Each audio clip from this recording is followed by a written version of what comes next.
You took drugs this morning. You probably didn't think of it that way. Maybe it was coffee. Maybe it was something for a headache. Maybe it was that drink you have every afternoon without even thinking about it anymore. Here's the thing. The most powerful behavior-altering chemicals on the planet aren't the illegal ones. They're the ones you can buy at a gas station, a pharmacy, or a grocery store. Nobody warns you about them because they're normal, and that's exactly what makes them dangerous.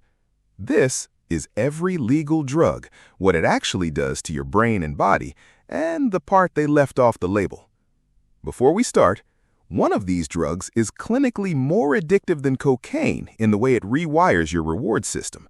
One causes thousands of accidental deaths every year from people taking the correct dose, and one has been quietly linked to aggression, personality changes, and emotional blunting, and it's in almost every home in the world. We'll get to all of it. Caffeine, the most widely consumed psychoactive substance in human history.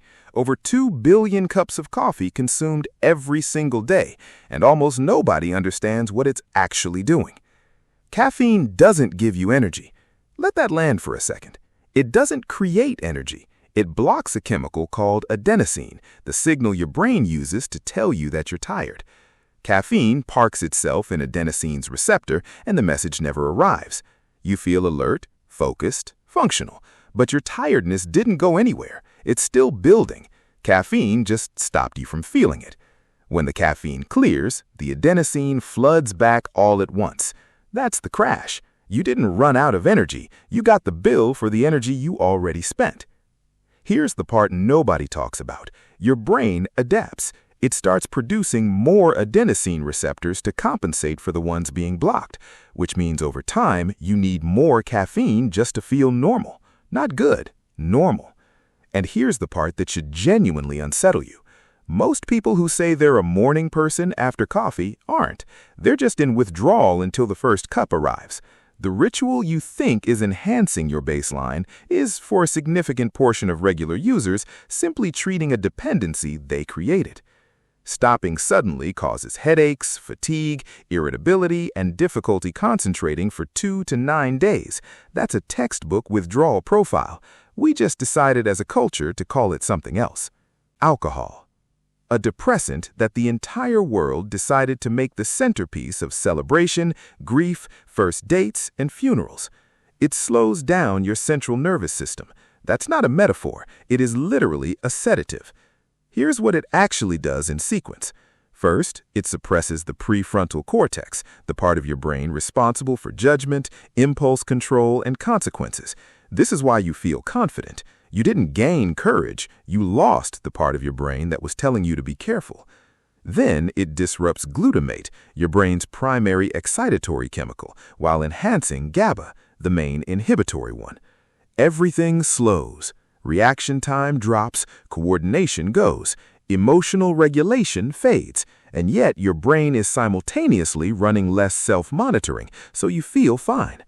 That's the illusion alcohol is built on. It impairs the exact systems you'd use to notice you're impaired. Here's the hidden effect they don't put on bottles.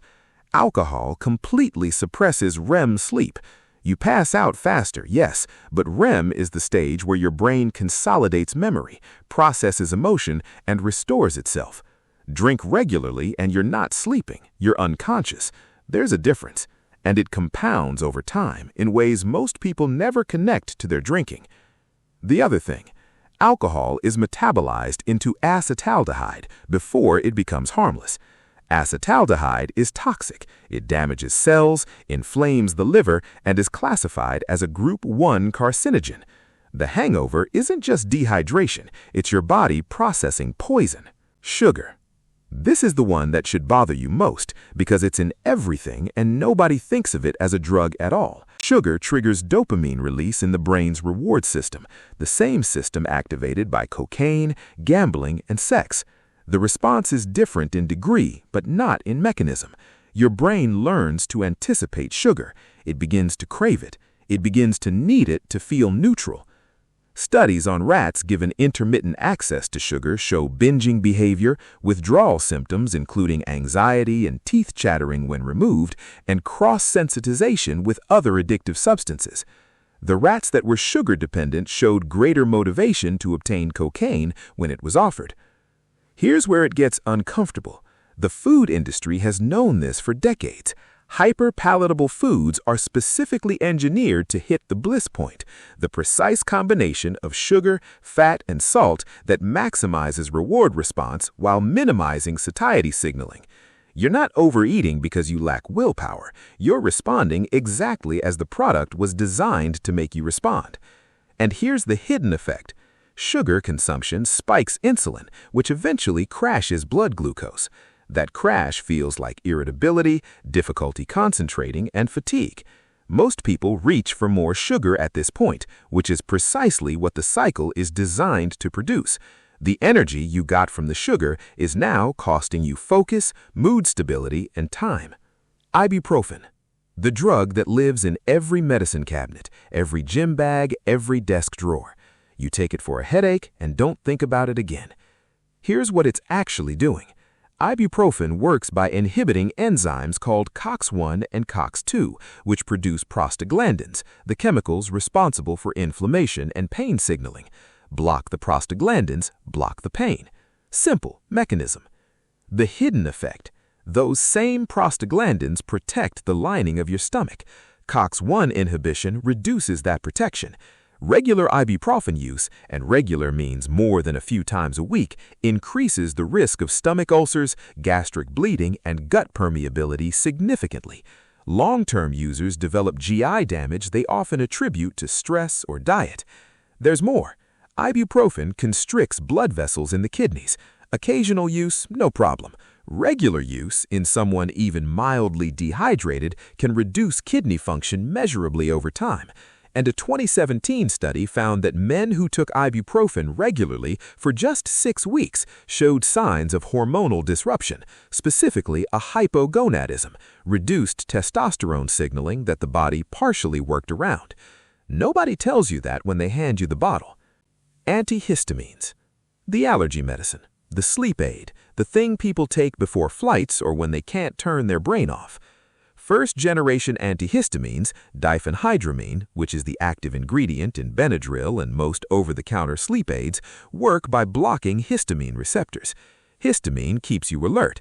Block it, you get drowsy. Simple. Here's what the label doesn't mention. Diphenhydramine also blocks acetylcholine, a neurotransmitter critical for memory formation and cognitive function. Every time you take it, you're running your memory system at a deficit. That next-day grogginess isn't just tiredness, it's measurable cognitive impairment. Here's the part that should concern you. A landmark 2015 study published in JAMA Internal Medicine found a significant association between long-term anticholinergic use drugs, including regular antihistamine use, and increased risk of dementia. The cumulative dose mattered. People who took these drugs for years had meaningfully higher rates of cognitive decline.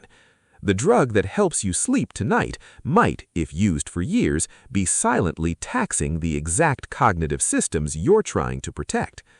Melatonin, sold as a natural sleep supplement, derived from a hormone your body already produces, seems harmless, is mostly misused. Melatonin doesn't cause sleep, it signals the onset of sleep. It tells your brain that darkness has arrived and the sleep window is opening.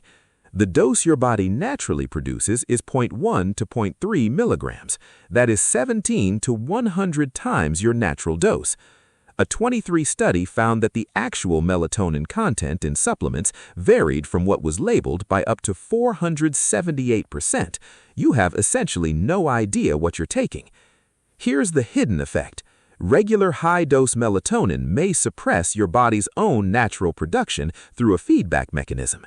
You take it to sleep better. Over time, you sleep worse without it. The supplement designed to support your natural rhythm may be quietly disrupting the system it was supposed to assist. Acetaminophen, Tylenol. This is the one responsible for more accidental overdose deaths in the United States than any other drug. Not heroin, not fentanyl, Tylenol. It's effective. It reduces pain and fever through mechanisms that aren't even fully understood yet, which is remarkable for something that's been prescribed for 70 years. And at the correct dose, it's safe. The problem is the margin. The therapeutic dose and the toxic dose are closer together than almost any other common medication. 4 grams a day is the recommended maximum. 5 grams begins causing liver damage. The issue is that acetaminophen is in hundreds of products: cold medicines, sleep aids, prescription painkillers. People combine them without knowing. They're taking 3 things that all contain acetaminophen and accidentally stacking doses.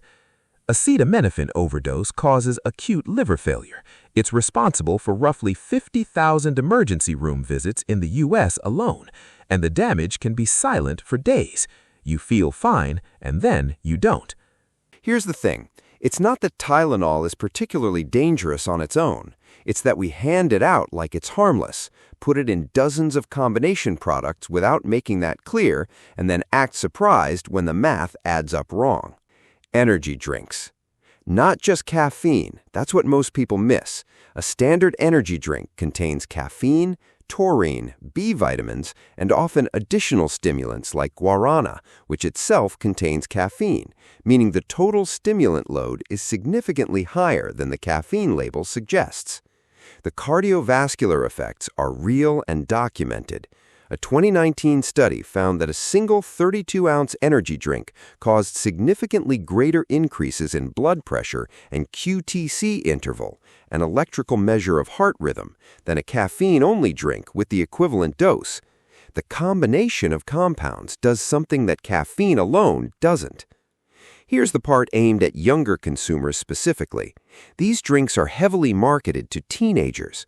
Adolescent brains are still developing their dopamine systems and are measurably more vulnerable to stimulant-based reward conditioning.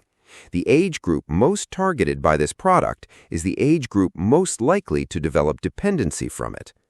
There have been documented cases of cardiac arrest in healthy young people following high energy drink consumption. Not common, but not zero. And the warning on the can is in the smallest font legally permitted. Here's what all of this actually means. Every one of these substances is legal. Most of them are in your home right now, and none of that makes them safe. It just makes them familiar. Familiarity isn't the same as harmless. We decided what to regulate based on politics, culture, and economics, not pharmacology.